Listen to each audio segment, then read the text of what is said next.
The black market never announced itself with signs or banners. It revealed itself through atmosphere, alone through the way the air felt heavier, the deeper one walked, through the subtle shift in people's eyes, from curiosity to calculation, through the hum of magic that refused to settle.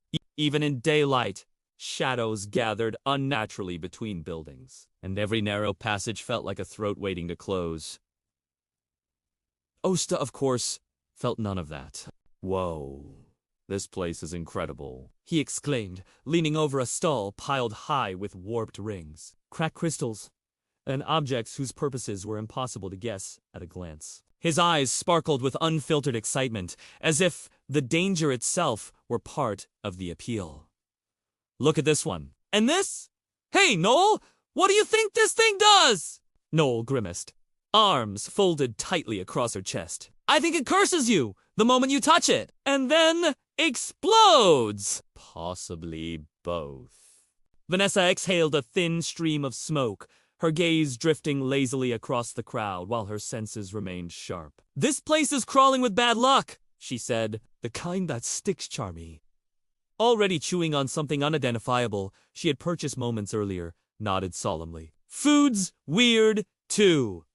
At the edge of the market, an old fortune teller cackled as coins slid across her table. Her eyes, cloudy with age, yet sharp with mischief, gleamed as she slapped the surface triumphantly. She laughed again, louder this time, until her voice cracked. "Lost again! I told you, dearie, I can see the future." Her laughter died abruptly as she reached for her purse. "Damn it!" She rummaged frantically, fingers shaking, before slumping forward in defeat. "That old bat really cleaned me out," she muttered bitterly, as if realizing too late that the future she saw never included her own luck. Osta turned toward the sound, curiosity already pulling him forward, only for a cold voice to slice through the noise like a blade. "This is no place for such delicate flowers."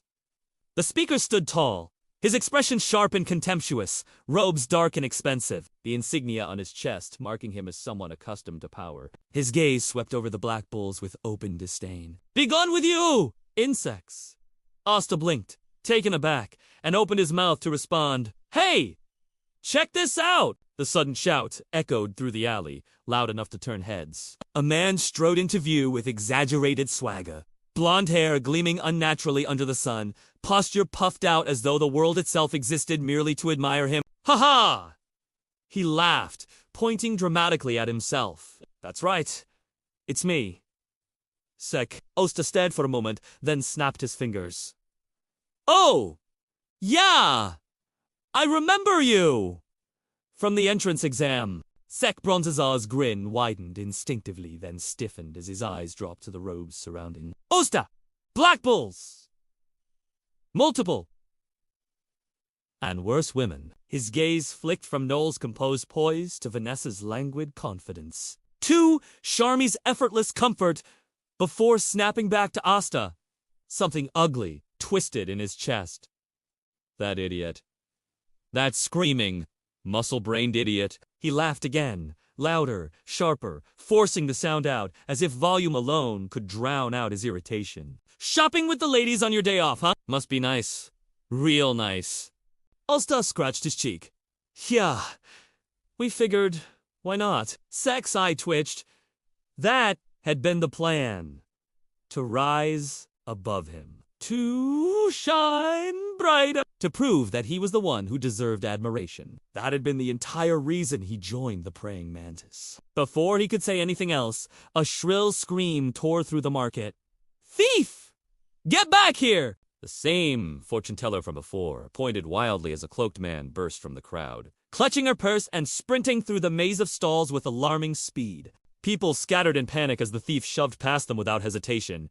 "He's stealing right in front of Magic Knights," Noel snapped. "You can say that again," Vanessa murmured, eyes narrowing. Asta was already moving. "I'll get it back."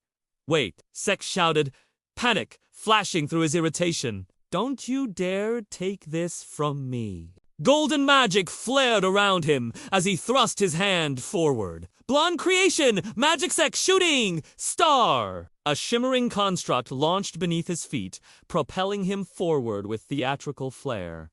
He glanced back briefly, grinning. "Ladies, Just sit back and watch a professional handle this! The chase erupted through the black market like a shockwave. The thief darted through tight corners and vaulted obstacles with practiced ease before suddenly leaping skyward. A dark cloud bloomed beneath his feet, carrying him above the crowd as he laughed mockingly. Husta growled and surged forward, legs pounding against stone. He could feel the gap widening, his breath burning, frustration clawing at him. Flying. Then I'll just cut him down. The cloud thickened, swallowing the alley in shadow. The thief's voice echoed from within it, distorted and taunting. You think some sword of yours can cut through magic? Asta didn't answer. He swung.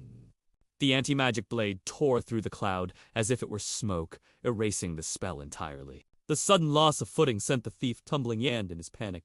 He slashed wildly. Steel flashed. SEC screamed. He hit the ground hard, clutching his side, face pale as he collapsed dramatically. Am I dying? He croaked, voice trembling. I had such high aspirations. Such glorious dreams. Asta skidded to his knees beside him, eyes wide. Hey! Don't talk like that! If this is truly the end. Sek wheezed, forcing a weak smile. Then I leave my dreams to you. The slap echoed louder than any spell. Don't be stupid, Asta shouted. You can't just give your dreams away. Live and make them come true yourself. A shrill laugh cut through the tension as an elderly witch stepped from the shadows, kneeling beside Sek and dabbing ointment onto the wound. Relax, boys. Barely more than a temporary irritant, SEC jolted upright. Hey! What was that for? The thief fled into the chaos, but the purse was returned. The fortune teller bowed repeatedly, gratitude spilling from her in broken thanks. As the crowd dispersed, an unseen figure watched from a rooftop, eyes fixed on Asta's sword. A blade that nullifies magic, the figure murmured. Fascinating. Can it even be called magic at all? Elsewhere in the capital, Julius Novachrono wandered the streets in disguise, his excitement barely contained as he darted from stall to stall. His assistant trailed behind him, visibly distressed. Sir, please. This is not appropriate for a man of your position. Nonsense, Julius replied cheerfully. New magic waits everywhere. Their attention soon shifted to the Golden Dawn, where Yuno stood quietly as Captain Vengeance outlined the mission. Escort Salim, the Apsus, son of Congressman Hapshaz, to the Heart Kingdom. Simple, in description yet, riddled with unease. Salim smiled warmly, especially toward Yuno. I chose you because I admire you, he said openly. You'll be Wizard King someday. I know it. The journey began smoothly, but the attack came quickly and strangely. The assailants were sloppy, unfocused, their blows never truly aimed at Salim. Claus noticed immediately. This doesn't make sense. Then, Salim made his request. Let's visit your village. Against protocol. Against reason. Against every instinct. Hajj Village welcomed them with quiet familiarity. The massive skeleton of the ancient demon loomed silently overhead, a reminder of legends that were never just stories. The small church stood unchanged, warm despite its age. Sister Lily stepped outside, smiling gently. Welcome home, you know. Salim looked around, unimpressed. How quaint. A feast was prepared. Laughter filled the tiny church. Yet beneath the warmth, unease lingered. Because this detour was no accident, and fate, once nudged, never moved gently.